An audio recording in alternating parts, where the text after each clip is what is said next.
Olá pessoal, eu sou o professor Isvaldo e eu vou começar um assunto aqui com vocês chamado Introdução ao Cálculo Algébrico, uso de letras para representar números. Vou começar com essas questões aqui mais simples para a gente ter uma noção quando isso é possível, usar letra para representar números.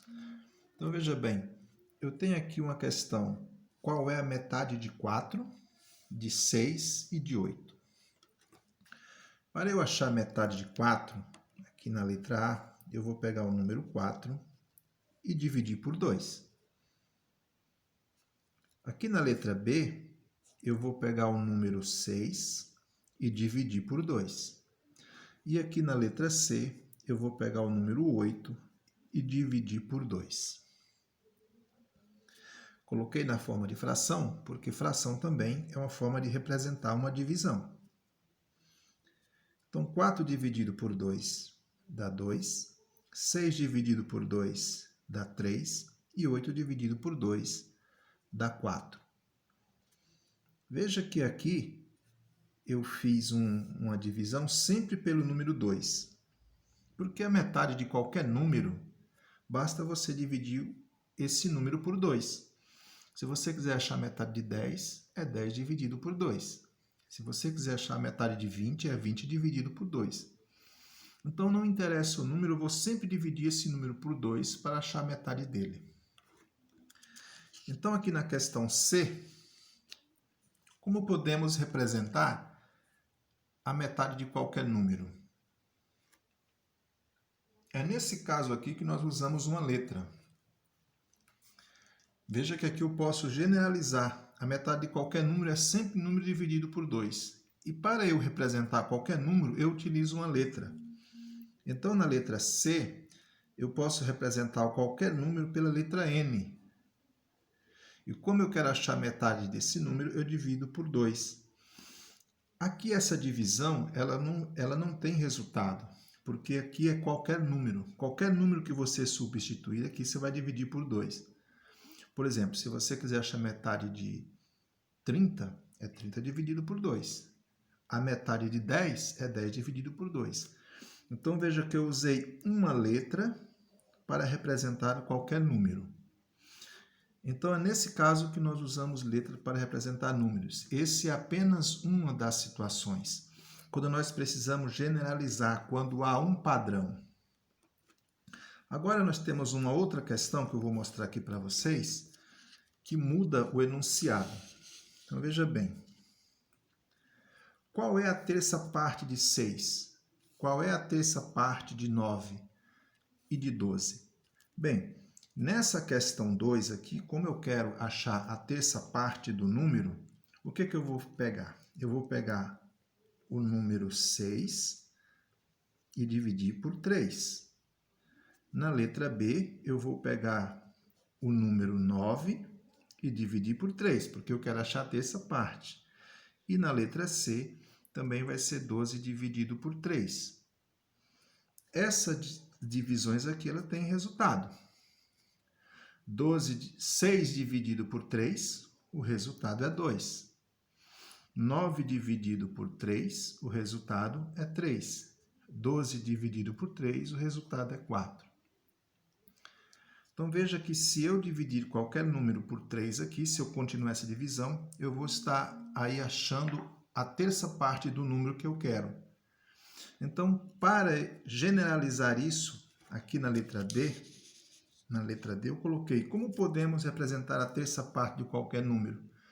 Novamente eu posso usar qualquer letra. Aqui eu usei a letra N, eu posso usar aqui a letra X. Em matemática, a letra X é muito usada. Então, a terça parte de qualquer número é x dividido por 3.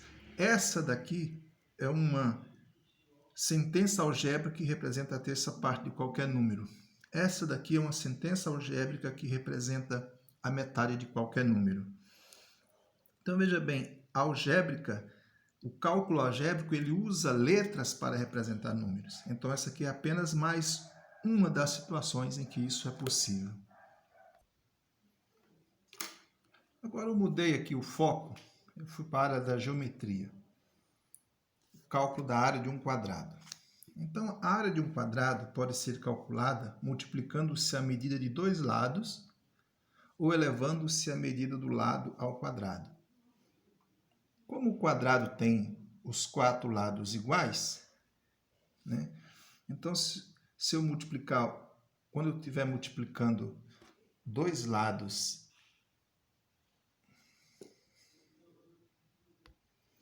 quando eu estiver multiplicando dois lados, que é o mesmo número, é equivalente a levar esse número ao quadrado. Então, aqui, qual é a área de um quadrado cujo lado mede 2 centímetros? Então, aqui na letra A, eu posso fazer 2 centímetros vezes 2 centímetros. Aqui na letra B, eu posso fazer 3 centímetros vezes 3 centímetros. Então, veja bem, 2 vezes 2, 4. Centímetro vezes centímetro dá centímetro ao quadrado. Então, fica centímetro, 4 centímetros ao quadrado. E aqui na letra B, nós temos 3 vezes 3, que é igual a 9. E aqui na letra C, o centímetro fica centímetro ao quadrado, porque é área. Então, isso aqui, ó, é a mesma coisa que fazer 2 centímetros ao quadrado. Eu estou multiplicando o mesmo valor por ele mesmo. E aqui eu estou fazendo 3 centímetros ao quadrado. A multiplicação de dois valores iguais é elevar esse número ao quadrado. Aqui esse 2 fica fora do parênteses. Aqui, ó. 3 centímetros ao quadrado.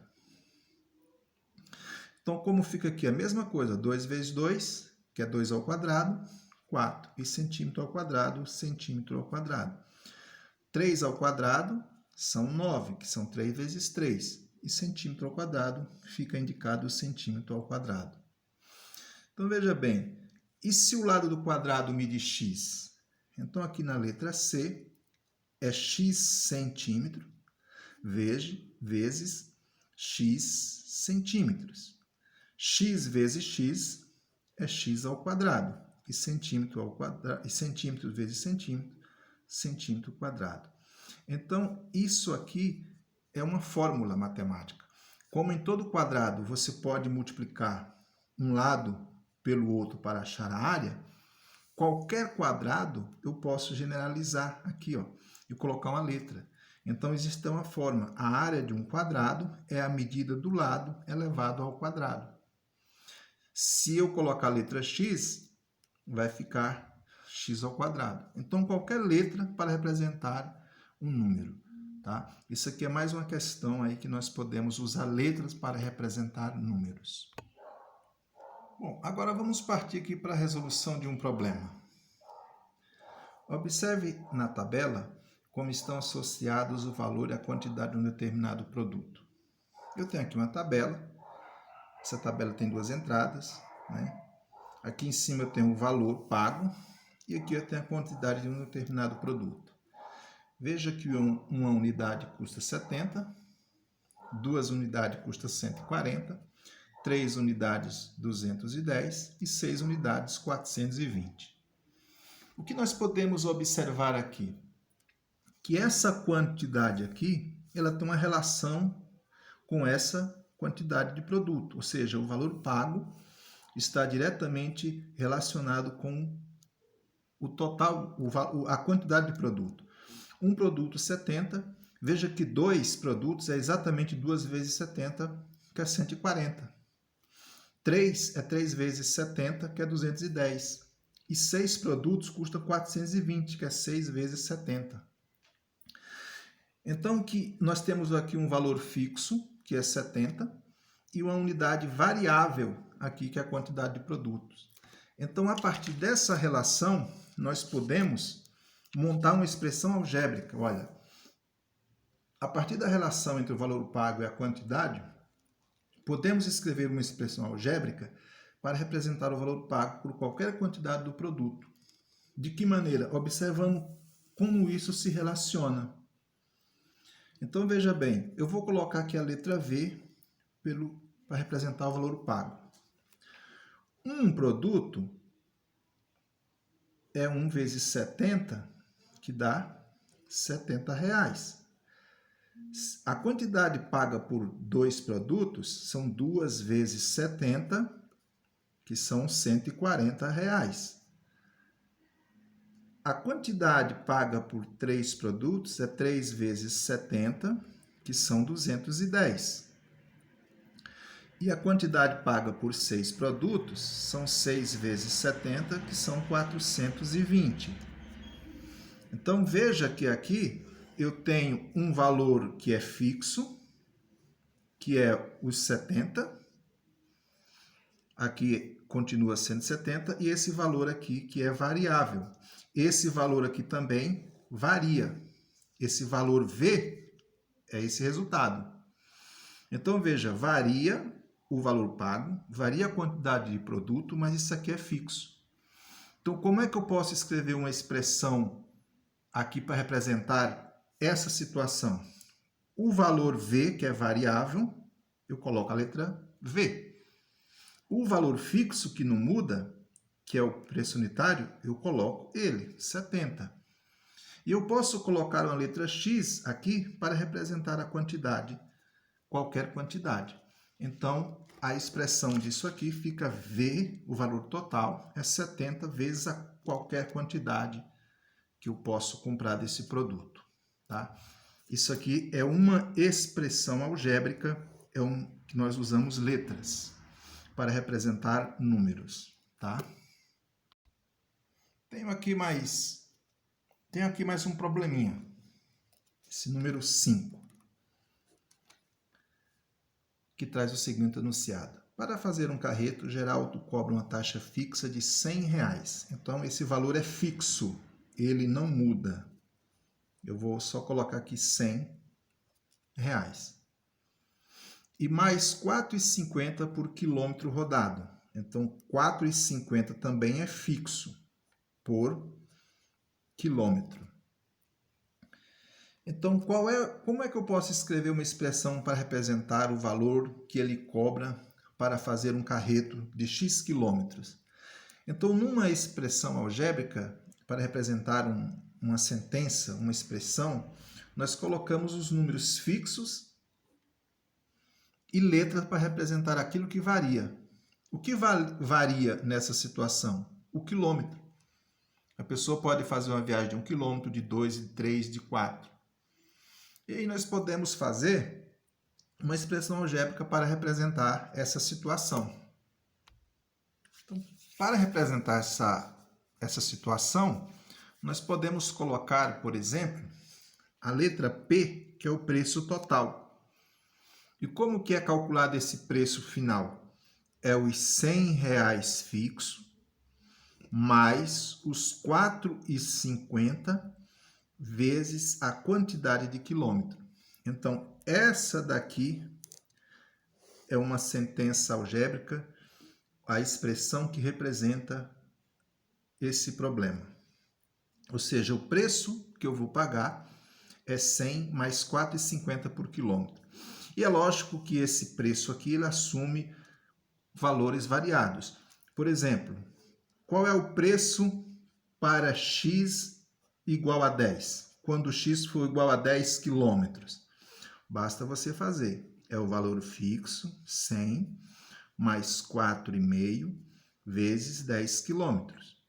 Então, isso aqui fica o valor fixo 100, 10 vezes 4,50, 45. Então, isso aqui dá um valor final de R$145. Tá? Então, aqui veja que nós temos nessa expressão valor fixo, e aquilo que eu varia, eu coloco letras. Isso aqui varia, que é a quantidade de quilômetros. Isso aqui também vai variar, porque depende dessa quantidade de quilômetros. Então, na expressão algébrica, uma expressão para representar um problema, nós colocamos os valores fixos e letras para representar os valores variáveis. Por isso é que essas letras chamam-se variáveis nos problemas, tá? Aqui agora eu tenho uma definição formal de expressão algébrica, que é o objeto de estudo desse vídeo. Expressões algébricas são expressões matemáticas formadas por números e letras, ou somente por letras. Então, qual é o exemplo de uma expressão algébrica? X. 5, e esse pontinho aqui significa 5 vezes x, ou simplesmente 5 colocado ao lado do x sem o sinal. É a mesma coisa. Significa que esse número está multiplicando esse valor. Aqui na letra C nós temos 5x. Esse aqui está errado. Isso aqui seria assim, ó, 5x mais y, tá? Ou simplesmente assim, ó, 5x mais y. E aqui dou dois valores, x mais y. Quando as letras são diferentes, são valores diferentes. Então, expressão algébrica é isso. É uma expressão matemática que nós usamos letras no lugar de números. E essas letras elas representam valores variáveis na expressão. Um tipo de expressão são os monômios, né?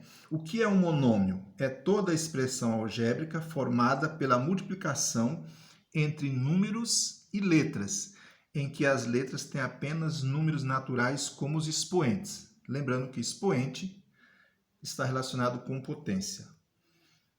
Nessa definição, um monômio é formado pelo coeficiente. O que é coeficiente? É a parte numérica. E pela parte literal. O que é a parte literal? É a letra, é o valor que é variável. E essa parte literal que corresponde às variáveis, com seus respectivos expoentes. Todo número real é um monômio sem a parte literal. Ou seja, um número sem letra é um monômio, de acordo com essa definição. Todo monômio é formado apenas por variáveis. Todo monômio formado apenas por variáveis possui coeficiente igual a 1. O número 0 é chamado de monômio nulo. Então vamos ver agora, de acordo com o que eu acabei de explicar, o que é monômio. Entender melhor isso. Olha, eu tenho aqui no exemplo 1 o número 2 e a letra x. O coeficiente é o 2, é o número que multiplica. E a parte literal ou a variável é a letra x. No exemplo 2, nós temos o coeficiente é menos 4. Veja que o sinal acompanha o número. Esse menos é do 4. Então, menos 4. E a parte literal ou variável é xy, x vezes y. Então, aqui eu tenho uma expressão menos 4 vezes x vezes y. Aqui no exemplo 3, eu tenho o monômio 5x² e y². Então, significa 5 vezes x² vezes y². Desculpa, y². Eu falei ao quadrado. Então, qual é o coeficiente aqui? É apenas o número 5. Qual é a parte literal? Olha que na parte literal vai a letra e o expoente. É x² e y². Tá? Então, esse quadrado é do x e esse cubo é do y. No exemplo 4, só o número 4. O coeficiente é 4. Não tem letra. É sem a parte literal. É aquele caso que está explicado aqui, ó. Todo número real é um monômio sem a parte literal.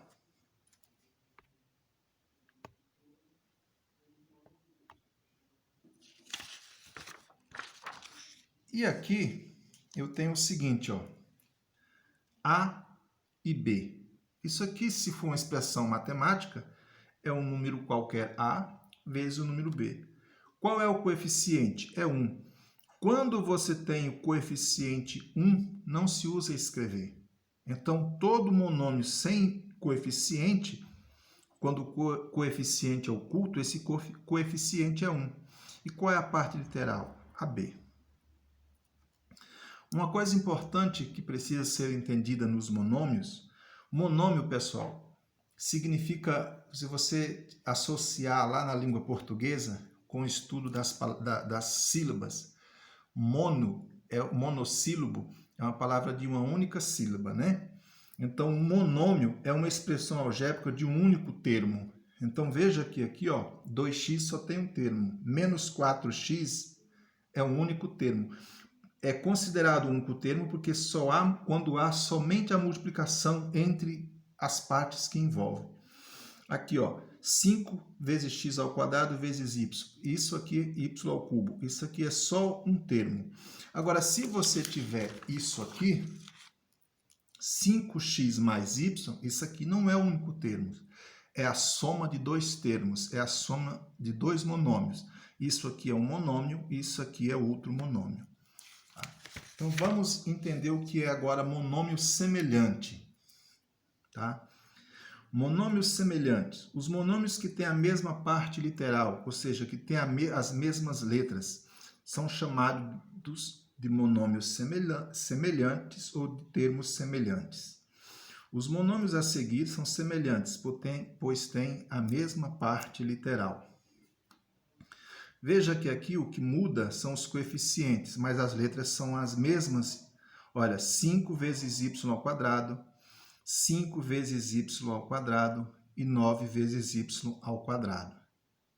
Então, veja que aqui a parte literal é a mesma. Quando isso acontece, nós dizemos que são monômios ou termos semelhantes.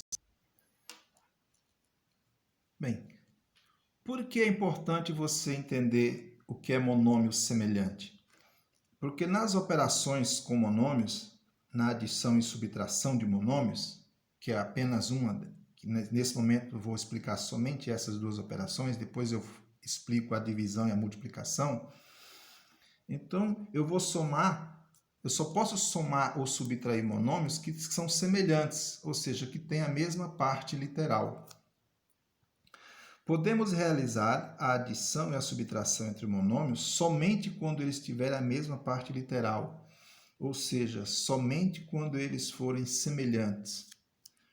Para efetuar a adição ou subtração de monômios semelhantes, efetuamos a adição ou subtração apenas entre os coeficientes e mantemos a parte literal. Então, nós devemos somar ou subtrair coisas iguais, tá?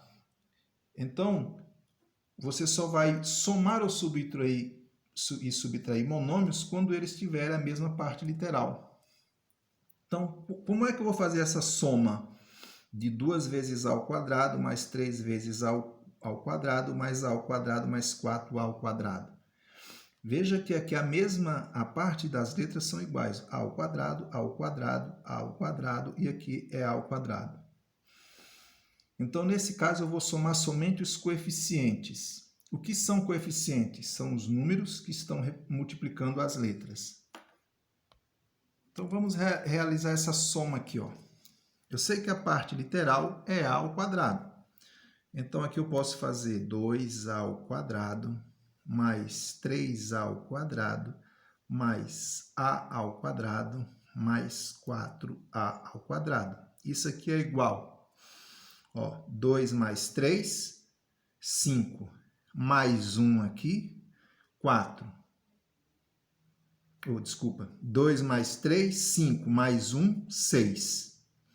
6 mais 4, 10. Então, repetindo, ó, 2 mais 3, 5, mais 1 que está aqui.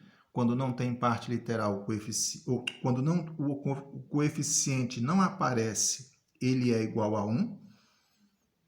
2 mais 3, 5, mais 1, 6. E mais 4, 10. E aí eu escrevo aqui 10a ao quadrado. Você pode fazer direto assim, ó. 2 mais 3, mais 1, mais 4. Colocar um parênteses e colocar a parte literal fora. Quando eu faço disso, eu estou colocando tudo aqui em evidência, essa parte que é comum.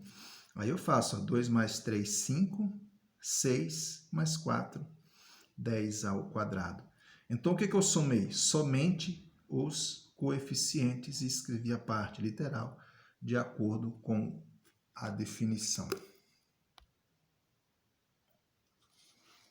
E se eu tiver agora essa situação aqui na letra B? Tiver que somar o monômio 3x, 3 vezes x vezes y, mais 2 vezes x vezes y, menos 4 vezes x vezes y. Veja que eu tenho a mesma parte literal, xy. Se tivesse expoente aqui, eu teria que colocar os expoentes.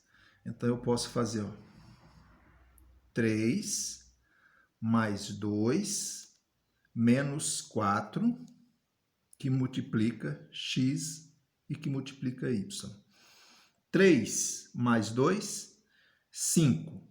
5 menos 4, 1. Então, isso aqui é apenas igual a x vezes y, porque o coeficiente 1 não se usa escrever, tá? Então, repetindo, 3 mais 2, 5. 5 menos 4, 1, que eu não uso escrever quando o coeficiente é 1. Então, eu só fiz a operação, a soma e a subtração entre os coeficientes. E a parte literal eu mantive. Aqui na letra C, eu tenho o seguinte monômio. 5a vezes x mais 3 vezes x vezes y menos a vezes x mais x vezes y. Veja que eu tenho aqui a vezes x e aqui a vezes x. Aqui eu tenho x vezes y e aqui eu tenho x vezes y. Então, eu dou uma organizada nessa situação aqui. Eu coloco aqueles monômios que têm termos semelhantes próximos. Então, 5a vezes x menos, que aqui é menos, a vezes x. Esse daqui está somando, então ele vai ficar 3 vezes x vezes y mais x vezes y. Tá? Isso aqui tem termos semelhantes. 5 menos 1, 4, vezes a vezes x, mais 3 mais 1, 4, vezes x vezes y. Essa expressão, o resultado final é esse. Por quê? Olha, aqui aparece y e aqui não aparece o y. Aqui aparece x e aqui aparece x. Então, ele só seria iguais se aqui tivesse no lugar do y a letra A, ou se aqui na letra A, no lugar da letra A, tivesse o y. Então, nesse caso aqui, não tem mais termos semelhantes. E o resultado final fica essa expressão aqui. Então, eu só posso somar monômios quando os termos forem semelhantes. Bem, para finalizar esse vídeo, eu vou colocar aqui uma curiosidade. Essa curiosidade, né? Ela é aí da indústria do calçado. Olha só, no Brasil, o número de sapato está relacionado com o tamanho do pé, em centímetros, e é dado pela seguinte fórmula. Então, o número do sapato, N, é igual a 5 vezes P mais 28 dividido por 4. O que representa cada letra nessa expressão? N é o número do sapato. P é o tamanho do pé em centímetros. Então, vamos supor, o número de sapato de uma pessoa que tem lá 28 centímetros de pé, mais 28, tudo isso dividido por 4. Então, olha, 5 vezes 28 mais 28 dividido por 4. Nós temos aqui que 5 vezes 28 dá 140, né? Dá 140. Mais os 28, tudo dividido por 4.